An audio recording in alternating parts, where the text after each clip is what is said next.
सनातन धर्म में माघ मास को सभी महीनों में श्रेष्ठ माना गया है।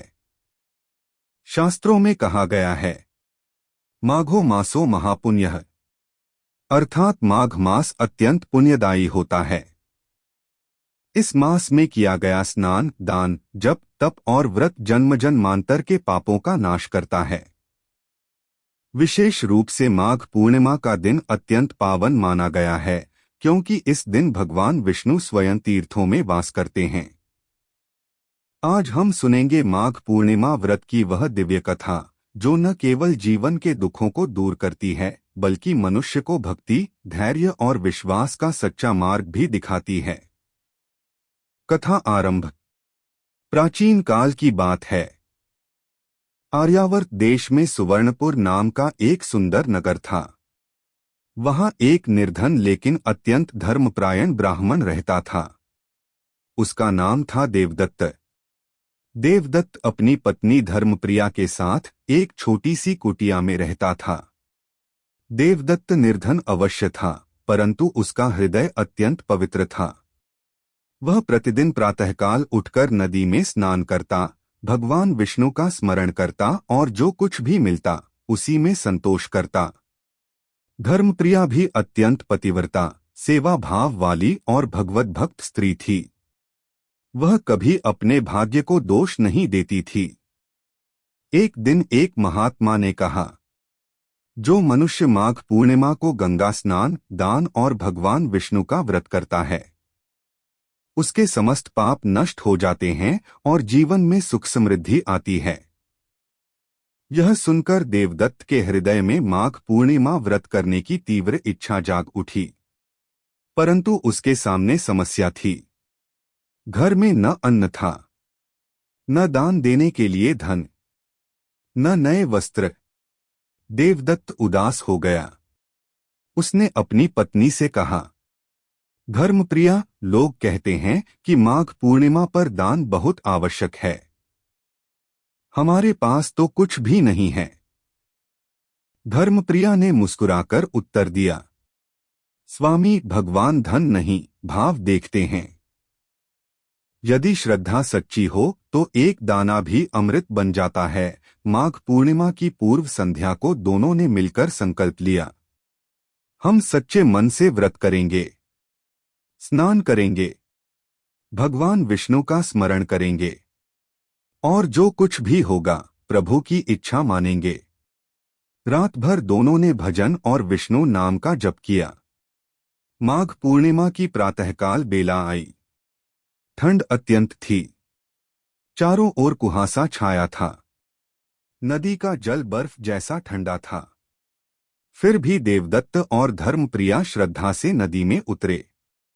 उन्होंने गंगा माता से प्रार्थना की, हे मां, हमारे पापों को धो दीजिए और हमें भक्ति का बल दीजिए। स्नान के बाद दोनों ने तट पर बैठकर भगवान विष्णु का ध्यान किया। घर लौटकर धर्मप्रिया ने घर में उपलब्ध थोड़े से जौ और तिल से भगवान विष्णु को भोग लगाया।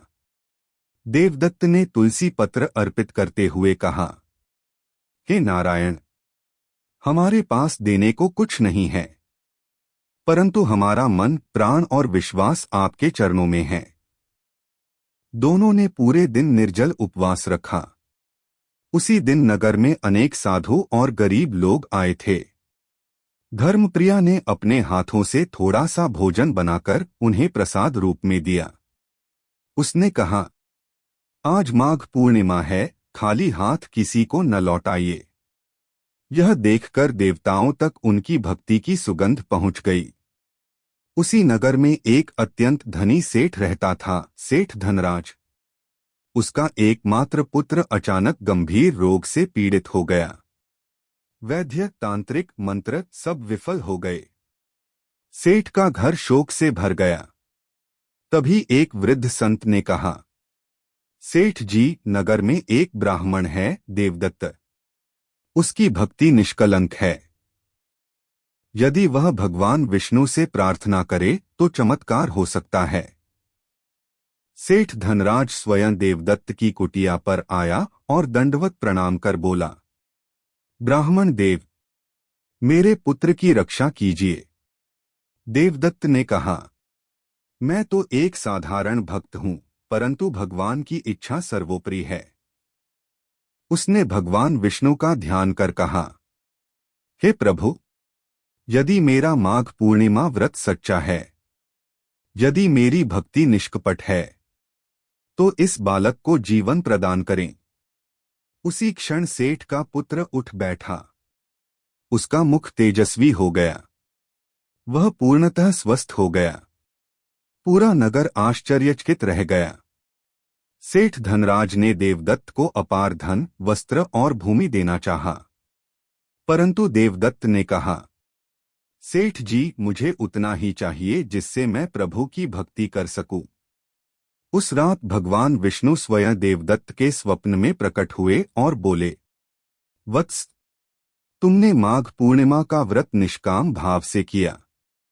आज से तुम्हारे जीवन में कभी अभाव नहीं होगा।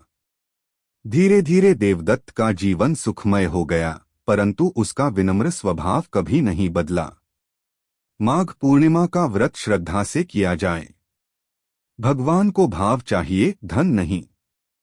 सेवा, दया और विश्वास ही सच्ची पूजा है। जो भी मनुष्य माघ पूर्णिमा को पवित्र स्नान करता है, भगवान विष्णु का स्मरण करता है, दान और सेवा करता है, उसके जीवन के सभी दुख समाप्त होते हैं।